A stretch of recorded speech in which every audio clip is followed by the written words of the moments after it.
itti lulluuqannu akka booda lulluuqa ta'ettee deeqaa si jalaan dhumme. Waan mirqaanatan dhufeeti dibbolee isa dhaggeeffadhu ammoo deeqaa shanan diyya naaf kenna. Gana wulii arguu teenya. Ammallee irran deebi'a. Salaba jechuun warra kiristaanaa fi waaqeffataa lukaatti hunda qabataa jenne yoo waaqeffataa hordofi abba nuti waan nu galcheen qabu akka lukaatti irraa gallee jirra. Eenyu akkasitti fassaroo jette ragaan siif kennan. Ulamaa gurguddoota hattiyaan immoo akka istilaahaadhaatti as-salafu saalih salafu saalih hum as-sahaaba akkanan jedheetan irraa bee salafu saalih lakkii salafu saalih miti oka jette taate ragaan fidii lafa dhayinarraa achi kaaye abbaa kiyya qaali tokko kana kattaanu salafa salafii salafa jechuun salafu saalih amma baane kana warra ummata gaggaarii kutan rasuulaan sahaabaan taabi'aan wataabi'aan wataabiin salafu saalih jaamaan taabi kana naa walitti haya salabii yoo jennu hordofaa warra gartee salafu saalih san yoo qawlan wa amalan wa ictiqaadan jechaa fi gochaanis hojiidhaanis kanin isaan hordofu taate karaa isaanii irra deemu taate ana salafiyyun ana karaa isaan irra jira akka itti isaan quraanaa fi hadiisa fahamanii hubatan gittin isaan hordofa gaafan jee ana salafiyyun yaattii tana itti fidee nisbaa godhe eenyu yaa tana nisbaa itti godhe jedhiti ragaadhaan kootu ana gaafadhu anaa sii fida kana xumuradhe haala quraana keessatti tarri waman yushaaqqiqi irrasuula dhaggeeffadha min ba'di maa tabayyana lahum aayaa tana isinumaaf hin dhiisa ragaan namni gaafa karaa nabi muhammad ka hin deemin karaa sahabaadhaa hin deemin akkuma rabbii wassaabiquuna alawwaluuna من المهاجرين والأنصار والذين اتبعوهم بإحسان قبضا خننا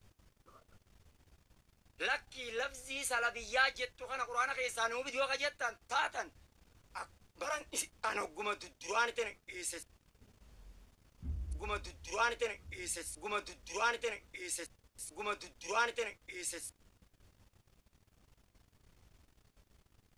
guma duraan tana eessattus tokkumaan siin jedhamu sammaan abbaa kiyya qaale tokkuma ammoo gaafa sahaabaa hordoftu gaafa rasuula hordoftu anta salafiyyun salafiyyi jaamta boleessu akkuma ana ahlu sunnati wal jamaa kama qaala sheekul islaamu taymiyaa laa ayba aybiin hin jirtu maal nama alaa man azhara مذهب السلف نما أن خرا مذهب سلفات الرنجرة جده وانتسب إليه كإت إركسه أجفت كإت إركسه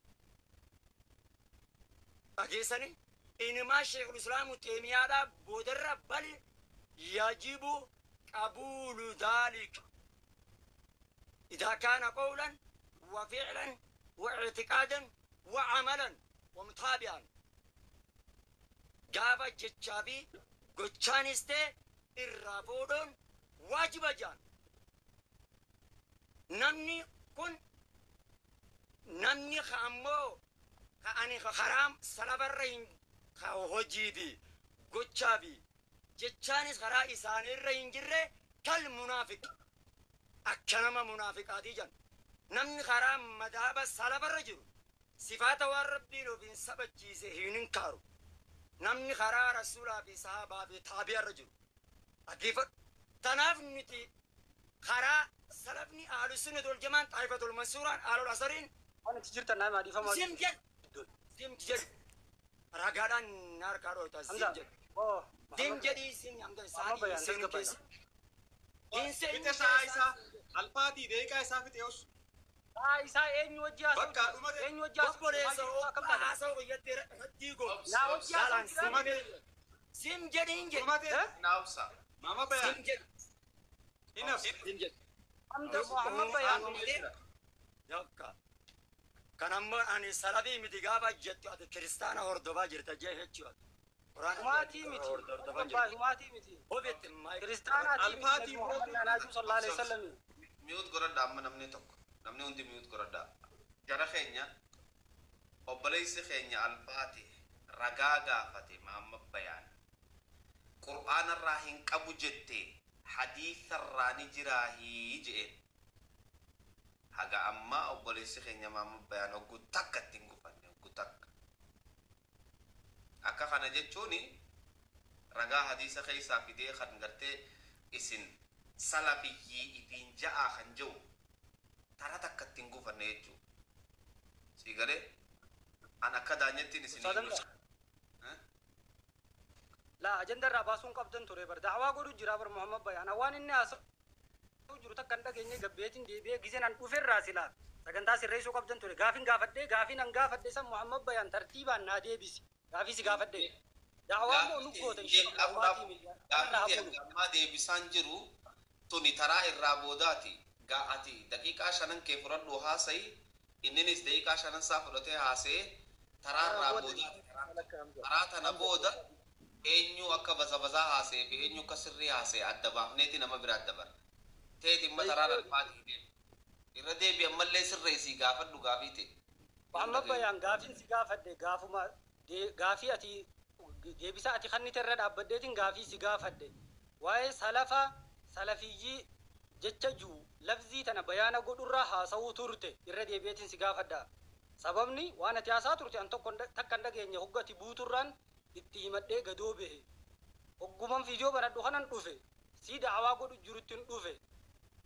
Akkasi da'awaa godhuu osoo hin tahin waan tan si gaafadhee jira gaafii tiyya san irratti hundaa'e deebisaa naa kanne. Gaafiin tiyya akkana jetti irra deebi'ee saal dhaggeeffadhu tasgabbaa'e. Salafii salafiyyii waa'ee kanarraa sumaatu haasawe.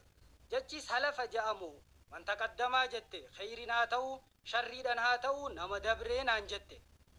Akka shari'aatitti immoo jetteeti salafa saaliha itti naa dabalti. Dhaggeeffadhu. Salafa saaliha maal godhuudha itti dabalte? Saaliha itti dabaluutu shari'aadha moo? Hamzaa si dubbate. Itti deemu. Saaliha itti dabaluun akka haddii shari'aa sani moo maaliif itti dabalte salafa bakka tana bayaana nuu godhiin siin jee. Gaafii tokkoffaadha. Inni lammaffaadha salafiyyii dhayte. Salafiyyii dhayteeti salafiyyii jechuu yaa tana fiddee itti naquun jette laal. Yaa kana fiddee itti naquun dirqamaa ni jira. Eenyurratti nama salafa san hordofurratti laal. Nama salafa san hordofurratti yaa kana fidanii itti naquun ni jira. Quraana keessa oo hin jiruu sumaatu jee. Hayyee ni dabarta. Gaafii lammaffaadha laal. Ni dabarta. Hadiisa keessa dhayte. Erga quraana keessa hin jirre. Hadiisa keessa ijmaa'a qiyaasa keessa dhayteeti salafiyyi yaa kana itti dabala. Waan juu naafidda. Gaafii sadi haasii godhu. Yaattiin tun maal jaamti? Yaan ati itti dabalte tun maal jaamti? Akka seera warra nuhaataatitti. Yaan tun maal jaamti? Fitaddeetiin jiraa deebisaa keetiin eeggadha inshaallah. Okay, daqiiqaa hanga kana dhaaf Muhammad Bayaan.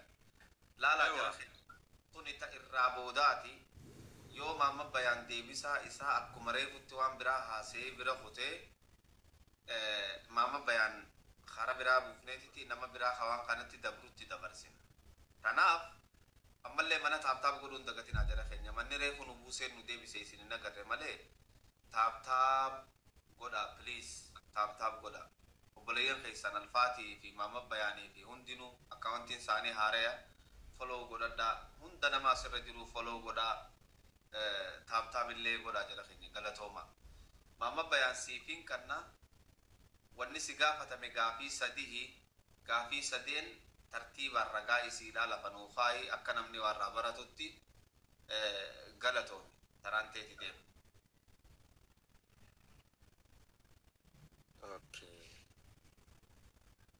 gaafiin ani himeeta tan jiran gaafii sirreessee tan jiran gaafii kennee tan jiran gaafii qubsa namni akkamumatti afaanii yoo ani salafiidha yoo salafiyyaa jedhee fiyyamne yoo salafii ofiin hin jenne yoo salafii hin dubbanne akkamitti quraana jecha warra salafaas baasee dubbatee fassara abbaa kiyya kaali akkamumatti jechummaan salafaa kun yaa akhi akkamumatti itti salphata yaa akhi ambara ogguma duraa tan hime namni aqiidaa waasxiyyaa taakka jedhame aqiidaa waasxiyyaa taakka jedhame atis qabinaas hin jedhe namni aqiidaa kitaabbanaan aqiidaadhaa kana dhala kitaabbanaan aqiidaadhaa siimuu deemu kana namni hin qara'in mormii waa'ee salafiyyaa haasa'u irra haa ba'uun siin jedhan bakhi aqiidaa waasxiyyaa taakka ja'a شرع السنة لما جاء أصول السنة صديجة جديقة كن سلفيا الندبة الوافية في وجوب الانتساب إلى السلفية ورد ما عرض من الشبهات الخلفية نمني كتابنا عقيدة قرقدو تنا كتابنا ننفيد غنا كيسامت كتاب التوحيد الإمام ابن خزيمة أبو بكر محمد ابن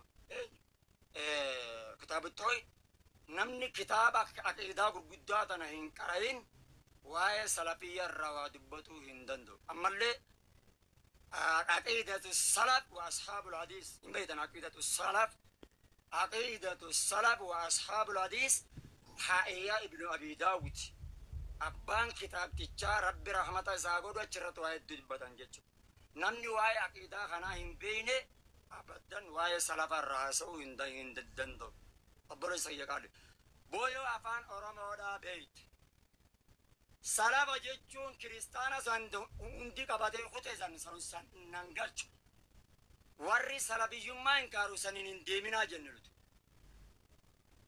اصطلاحات الصحابة السلف الصالح عقيدة خيست جن سلف الصالح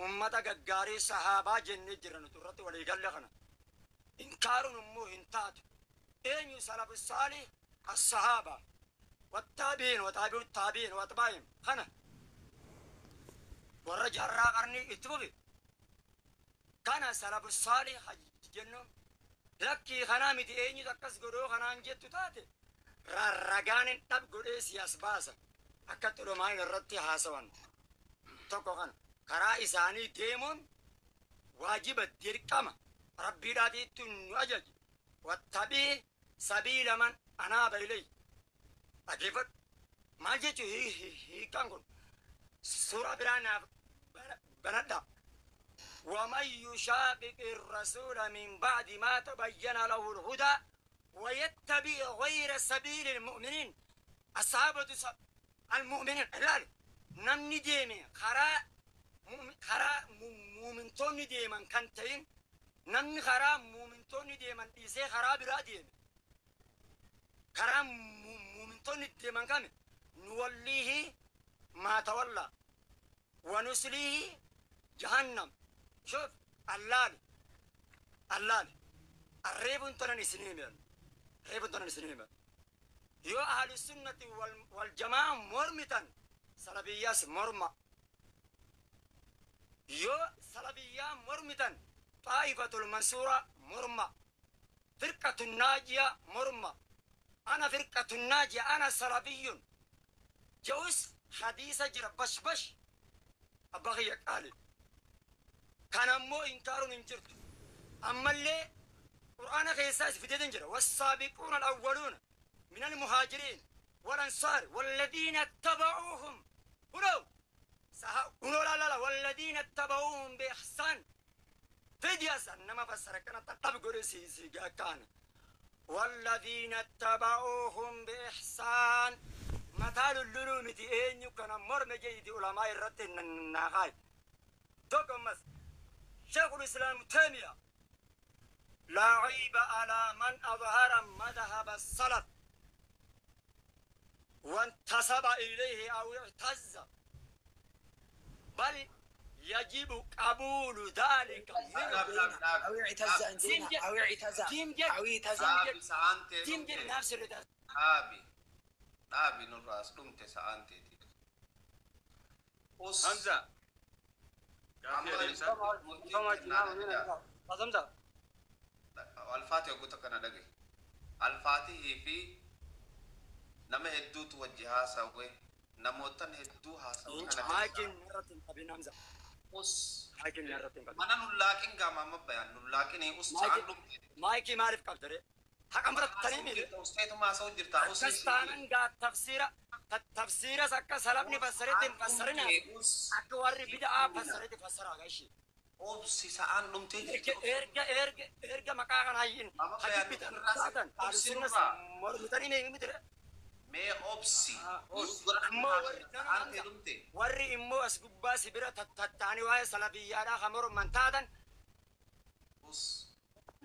daawaa karaa ummata salafa akkan ta'een Usi sa'aan dhumtee هذه jirti. سلفية قفا مرمان جرو أهل السنة اللي مرمان جرا سلفية قفا مرمان جرو محمد بيان سلفية قفا متفرقة هند مرمان جرا Mee obsi. سلفية قفا ما قبل Ati obsi Khaalid ni haasoo taatiti itti seenta taraa namma ta'eetiti. Namootan alfaatihii wajji haasawe keessa. Namni akka malee bazaa badduu haasawe mamma bayaan. Ijoolleen taanillee xiqqoo yaaltee jirti. Namuma gaafittuu hin gufatin. sheekul islaam teemiyaadhaa si albaasee miidhee kanaaf jiin Us. Caljee. Ijoolleen taan hanga yaaltellee yaalle duuba obboleessa kee. Wallaahi. Barcinaa deddeemee gaafumattuun gufannee bar gaafii alfaatii gaafatumattuun gufannee bar. Waa godhuu eegale hanga uummanni jummata see hifatu takkatti. daqiiqaa kiyya haasa'uun Daqiiqaa keeyoo si galle deebisee inni malee daawaa godhi siin jenne. Namni salafan taane kiristaana jee nama kumaa 300 kiristaana godhe duba namichi kun. Mee rabbisisaa daalaalaa. salafan ta'in wallaahi summa wallaahi kiristaana wallaahi Sa'a Hamza. أنا مثل بني سورة النساء سورة النساء بني نساء بنامي هي سورة النساء آية ميكا محمد بيان سورة النساء آية ميكا Hamza. Aboo sagantaa bareedu tolu jalaan balleessaa please. Mama bayaa ne malee sagantaan tun dibatti. yaada fuudha Ustaaz Jamaal irraa tara takkaa dubbatu dhiifamaa wajji. Amma yaada manarraa daqiiqaa 2 fuuneetiti isin lamaanii waliin dubbadhu Ustaaz Afuuraan nuti bara maal taatan obboleessa rabbii jaadha. Tokkoffaa akkuma mana walii galattuu Hamza irraa kaasee alfatii akkuma walii galattuun baanu isinuma hundarraa bakka bu'ee Muhammad Bayaan akka wajjaasa yookaan chaalenjii waan kanarratti wajji godhu yoo na hayyamtan jechuun arraba osoo hin ta'e ragaa kitaabaa qofarratti dhaabbannee akka waliin haasofnu fedheeti. Taalfatiidha akkasumatti achumatti dhaabbattee jechuu fedheeti. Inni lammaffaadha ammoo wanni bakka tana keessatti hanga ammaa haasawamaa jiru inumaatu namni yeroo garii haasawuma yaadaatu numa haasawaa bar kuni oduu durii gaaf dur mana barumsan nu haasoysiisan takka bar Jamaal sababni isa ba'uu jirta.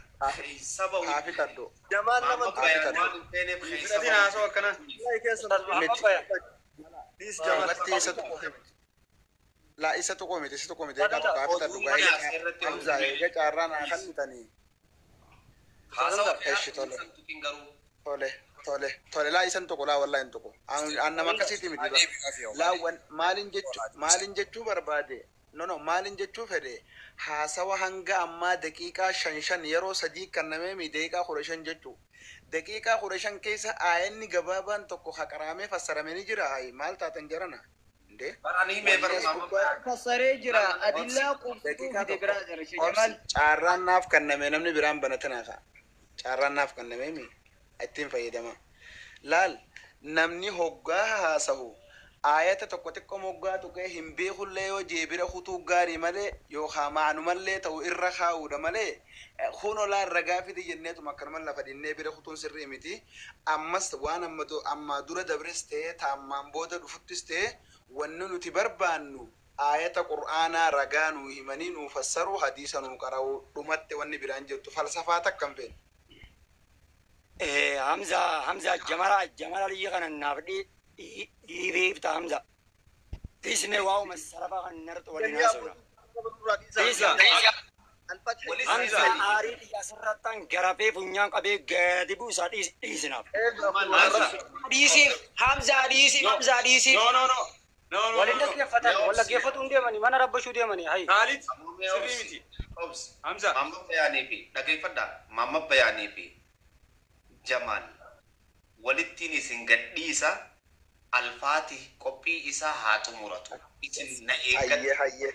Laal Taate after. walirraa kaaftanii ilkee walirraa ganneeta yoo feetan waliif isin beellamneetiti riinki isiniif goonecha keessa wal loltan. Taate nurraa irraanfatinaa gaa sagantaa tanatti Ni irraanfannu tattaa'atuma nu eeggadha. Alfaatihii fi Khaalidiitu itti deema isin lamaan gaafin isin gaafadha. Alfaati daqiiqaan isinii haa qabamu moo bilaa huduud akka reefuu sanit deemtan. Dubbadhu. Qabamuun osoo baatee bareedaa na fakkaata. Wanni dubbachuu barbaade. Haa. Alfa